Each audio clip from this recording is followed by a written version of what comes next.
toetab Valentines. Jalad üles. Annagi ühe siia. Juhe. Ta on lihtsalt sõlmes. Niimoodi. Miks sa ronid tallad see otsas? See juhtute peale ei pea käima. Pauh. Tere tulemast. Tere tulemast. Tere saatest. Täna on laupäevõhtu 6. Rõõmus saade. 6. veebruar ja kell on... Meil on piisavalt palju, et alustada saadet. Meil on siin võib öelda nartsist vaikelu. Nii. Tänased lehed. Tänased lehed.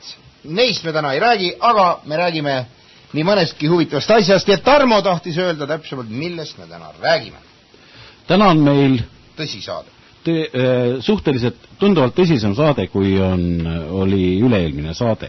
No see oli naljakas. Ja tänases saates võtab põhiosa nüüd saate lõpupoole nagu endale päevakohane teema, kuna kõik meediakanalid on alustanud nii-öelda, ütleme valimissaadetega, et siis viia, valija kurssi, eks ju, aga on lahti seletamata see, et kui sa lähed siis sellel valimiste päeval sealguses sinna ruumi, et mis siin seal ees ootab siis, eks ju. Selles suhtes on selle aasta... Mis üllatus sul ees on? Selle sajandi viimased Riigikogu ehk siis suured valimised selles mõttes natukene erinevad, et see peaks olema, inimene peaks olema valmis seal vastu võtma. Hannes Vaare on alja hammas haevastas ja välja tõmbas. Sellest me täna saate lõpus ka räägime. Õigemini me oleme teinud valmis lindi, me oleme käinud üheskoos külas. Aga... Nii totaalne. Ei, kõik on kontroll. Aga ikkagi teie ka midagi. Aga kuidas me räägime, kui sina räägid? Näed, ma lähen mikrofonist. Ma laulsin praegu laulu.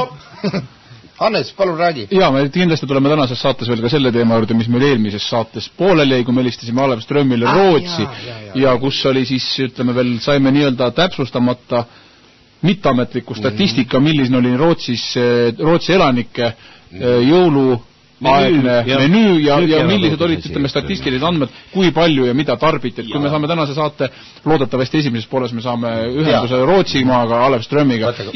Ja muidugi ei puudu meie saatest muusika. Ja miks just täna Tarmo Piilav seda räägib meile? Jällegi Hannes, miks sa valisid tema laulud just meie saatesse täna siin? Sellepärast, et mul oli Tarmoga telefoniühendus üks paar päeva tagasi. Paaritu päev. Ja ma küsisin, millega tegeled, kuidas läheb. Tarmo ütles, et ta just on praegu stuudios ja lindistab, mis tähendab seda, et tal on et tal on ilmselt tulemas uus plaat ja siinkohal oleks põhjust siis nagu nii-öelda vanaga veel, vana plaati veel ennem läbi kuulata, kui tuleb, ütleme, uus ja värske. Kedrata vana on veel nii kaua, kui ta on uus. Jah. Selle pärast.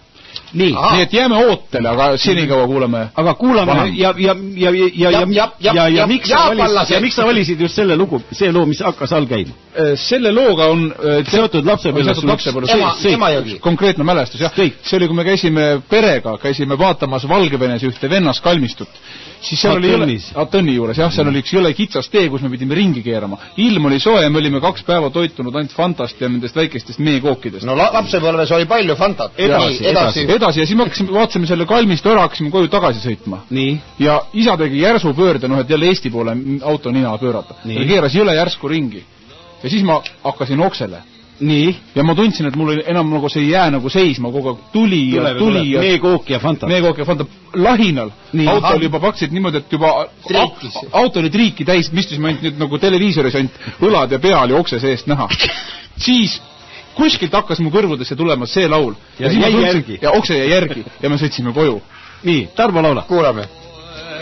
Kes kaugel teel seal kus Emajõgi voolab mõttes tihti ringi käin kevad kuuled meelde toovad aegu ammu mööda läinud küllap tahan veel kord tulla lainte laulu kuulata palja jalu mustal mullal toodu käia taas.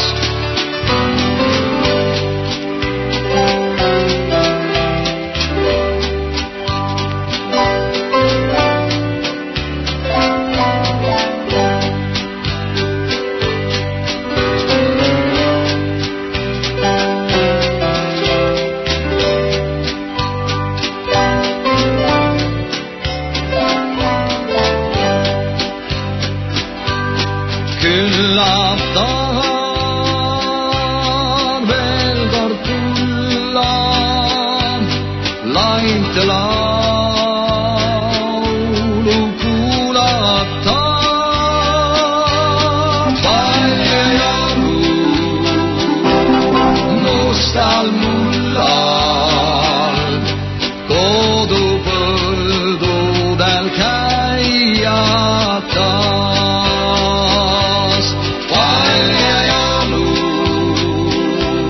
Mustal mullal, kodupõldudel käia taas. Eeter on, mõnus eeter on avatud. Ja kui mu nüüd lambid mind ei eksita, siis oleme saanud taas ühte ka Stockholmiga. Tere õhtust, Alev Ström. Tere õhtust. Tere, Alev. Kas ma kuulasin just, siin muusika tuli läbi telefoni. Ja. Kas see on nüüd Eesti Eurovisiooni laul või? Ei. Kahju, see oli ilus laul. See on väga hea laul. Kes seda laulis, mingi noor artist või? Ja. Tarmo Pihlap. Aha, bro. Bro. Räägi Alev uudistest, mis on Stockholmis viimasel ajal. Kuidas ilm on? Kuidas ilm on Rootsis, jah? No, Stockholmis on tohutult lund. Nii. Tohutult lund. Siin paari päevaga on niivõrd palju lund sadanud, et linnavalitsus ja Rootsi kuningas võtsid ühise otsuse vastu, et Stockholmis tehakse homme lumelinn. Kuidas on lood Lundi linnas? Lundi linn, peab ütlema kahjuks, on keskmine lumi. Miks kahjuks? Sellepärast, et kui oleks rohkem olnud lund, oleks nädalavahetusel Lundi linnale antud lumerohkuse eest üks orden. Lume tõttu? Jah, aga ei ole nii palju lund ja nüüd Lundi linn jäi ilma ordenist. Aga Stockholmis tuleb küll, paariks päevaks tuleb täiesti lumelinn. Kas on õige jutt, et Stockholmis on praegu meeletud rahvarahutused sellepärast, et... Kes saab, jah, see on tõsi, kes saab ehitada lumelinna. Kes oma käega saab kuningalossi lumega kokku teha. See saab preemia. Kas on õige ka see, et Uppsala ülikooli inimesed on kõik Uppsala tänavatel ja streigivad selle vastu, et tahetakse Uppsala ülikoolis kinni panna jeemeni keeli kateeder? Seda nüüd ei ole. See on natukene vale see informatsioon. Õige on see, et Uppsalas tõesti on rahutused ülikoolis, aga mitte jeemeni keele kateeder ei taheta kinni panna. Vaid tahetakse avada Hawaii keele kateeder.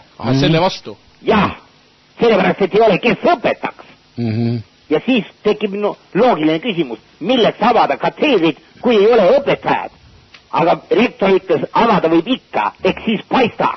Kuid unustame nüüd päeva poliitilised kemplemised, mingem tõdede, mingem otse andmete juurde. Eesti rahvas ootab pikisilmi neid täpsustatud andmeid, missuguseid toiduaineid ja kui palju söödi siis ära Rootsis sellel nii-öelda, ütleme sellel aktiivsel sööginädalal jõululaupäevast kuni vanaasta õhtuni välja. On juba saabunud need värsked andmed, et me saaksime minna ka, ütleme, Erki Noole Revalkapile otse vahepeal sisse, et anda need täpselt andmed edasi. No jaa, te kuulesite, ma ohkasin. Jah. See on müstiline, millised arvud on tegelikult nüüd välja tulnud. See on nüüd Rootsi uuringute instituut, Svenska Historia-institutet för Fonsa och transporter. On teinud kindlaks, et nii. Juuriviljadest. Mis viljad? Juuriviljad. Juurviljad. Juuriviljad söödi kõige rohkem Hiina kapsast. Nii. See on köögi. Jõulu ja uue aasta jooksul, see on siis nädala pooleteist jooksul, söödi Rootsis Hiina kapsast 65 kilogrammi. Kogu Rootsi peale kokku. Rootsi peale kokku. See on müstiline summa tegelikult. Rootsid ei söö üldse Hiina kapsast. Nad ei söö üldse köögi juurvilju. Edasi. Teine koht on porgand. Nii. Porgandid söödi 18 kilogrammi. Teeme Rootsi kohta. Hämmastab tulemus. Mitu porgandit see tegi tükkides? Tükke täpselt ei ole öelda, aga öeldi, et 4 kasti. Igas kastis on, ütleme, 30 kilo. Jah. No väike, ütleme niuke. Seal oli osad olid poolikud kastid järelikult. Me oleme harjunud. Ja kolmanda koha sai rambutaan. Kuidas palun? Rambutaan. Seda söödi 3 kilo 454 grammi. Nii. Rootsi peale, see on kolmas koht. Ma vaatan, et... Ja muuseas, üks Uppsalast oli jutt, üks perekond Uppsalas, täpsemalt perekond Lönnström, sõi ühe kappari kella 21 ja 21.30 vahel 24. detsembril vahetult enne jõuluvana julmeni tulekut. Selge. Kas kuidagi need andmed on nüüd toodud paralleele ka, et kuidas, mida viimase sõja ajal, kui palju söödi juurvilju ära, et oleks millegagi võrrelda?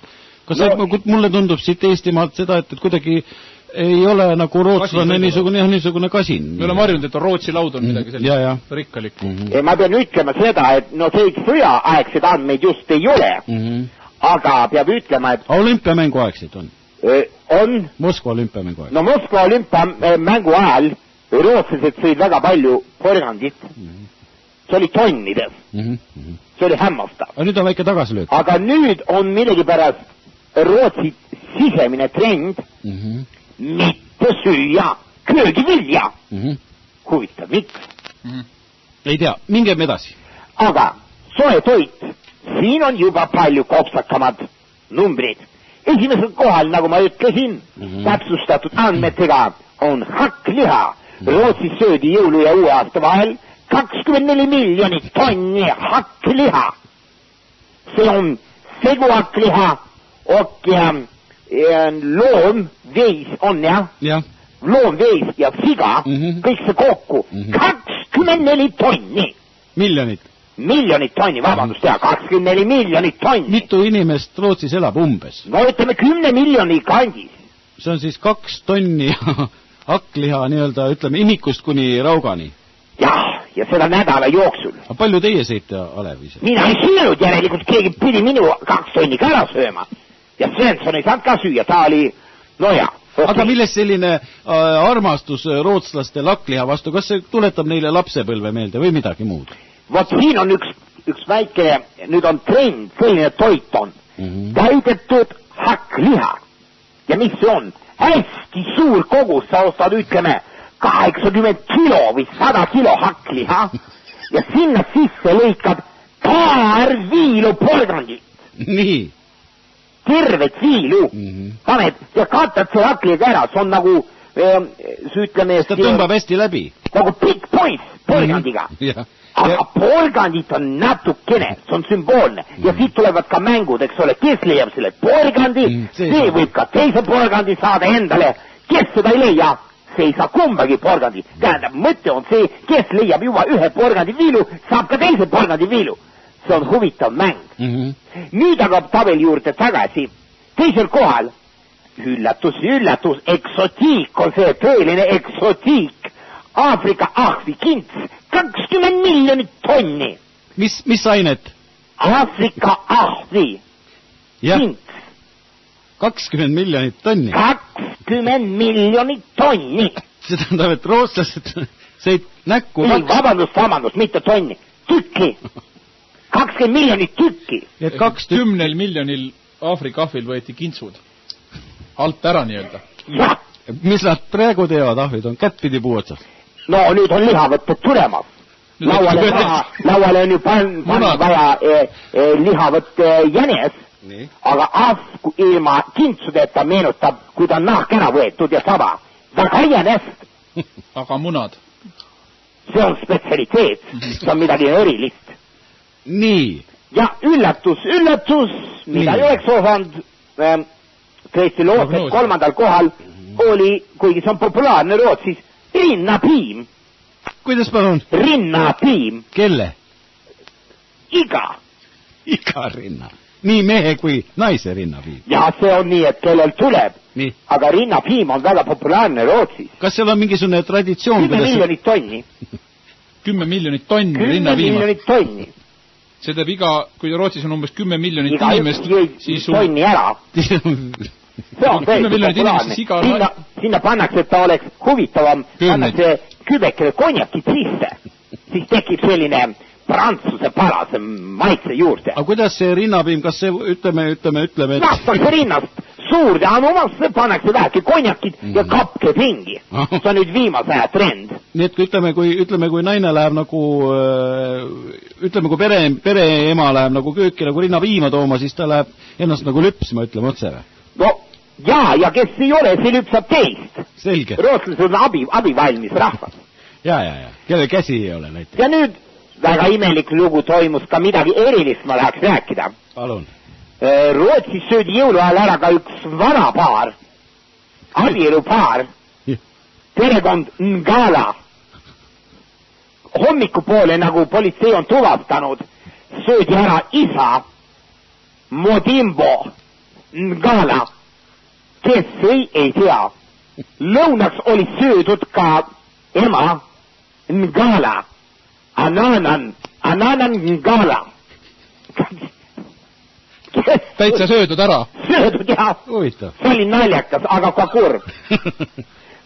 Ega sellest ei ole probleemi. Vana paar, väga soliidne paar oli. Nad elasid minu lähedal, ma mäletan küll. Ega nüüd ei ole... Tere! Kas ma räägin? Ega nüüd ei ole jumala pärast politsei kriminaalasja algatada. Ei. See käib lihtsalt traditsiooni juurde. No ütleme, ega see nüüd traditsiooni juurde käib, aga juhtub ikka. Ja kas on teada ka järgmiste jõulude vanapaar, keda ära süüaks? Tähendab, ei ole, aga ma kardan, et siin on mingi, tähendab, jäljed praegu, politsei ütleb, et jäljed viivad lennujaamale ja Aafrika lennuki peale. Kes? Võib-olla sealt me võime leida. Lennuki peale või lennuki vastu, et kui Aafrikast lennuk jälle maandub, siis võtaks järgmine pere. Lennuki peale, just sõna otseses mõttes. Jäljed on ühe Aafrika lennuki peal. Tiibade lennuki kere peal. Lennuki kere peal on 2 suurt jälge. Võib-olla ongi need jäljed, nemad, see oligi võib-olla see isik, kes Ngala perekonna vanapaari ära sõi. Tore oli see Modimbo ja Ananana. Kuidas läks Eestis tehtud vihtadel, mis loomadele saadeti Rootsi? Aga need ei ole kohale jõudnud veel. Jaa. Huvitav, kes need... Detsembri alguses Eestis tehti ju... Läks suur laeva üle 60 miljoni lehtpuude viha, mis saadeti Rootsi metsadele, kitsedele toiduks. Nälgivatele loomadele. Suure laevaga toodi. Huvitav, ei ole kuulnud. Kuigi taanlased protesteerisin, ma lehest lugesin, et miks Eesti on saatnud neile paberipuidu pähe mingisugused orad, oksad. Äkki see last läks segi. Mine tea, ma uurin seda, et seda võib järgmine kord rääkida. Aga nüüd on veel üks eriline uudis. Minule väga meeldis see, nagu te teate ka, Rootsi kuningas käis Eesti majas. See oli bro, teda võeti väga brood vastu, Rootsi kuninga oli populaarne mees seal ja ta ise oli ka väga tore ja sümpatiik ja mida ta sõi, mida pakuti külalisele, see oli väga eestlaslik ja tore, minule tegi südame soojaks. Kuningale pakuti kõigepealt kama, ta sõi seda suure isuga. Ta oli nagu, siin ta isegi kaotas vahepeal koordinatsiooni ja häbitunde, tal oli lõug oli kõik kamane. Talle nii maitses, siis öeldi, talle pakuti ka verivorsti, ta ütles, et aga kama veel. Ja siis anti veel kama. kama talle meeldis väga. Palju ta sama, jah, tahtsin ka just, palju ta kama kuningas ära sõi. No kama tehti pesukaussidesse, plekist pesukaussidesse, mis Eestist need viimased pagulased nüüd, kes on siin viimase 2 aasta jooksul tulnud. Nad mõtlesid Rootsis ei ole pesukaussi, siis tõid oma plekist pesukausid tõid kaasa. Nüüd oli 80 pesukaussi.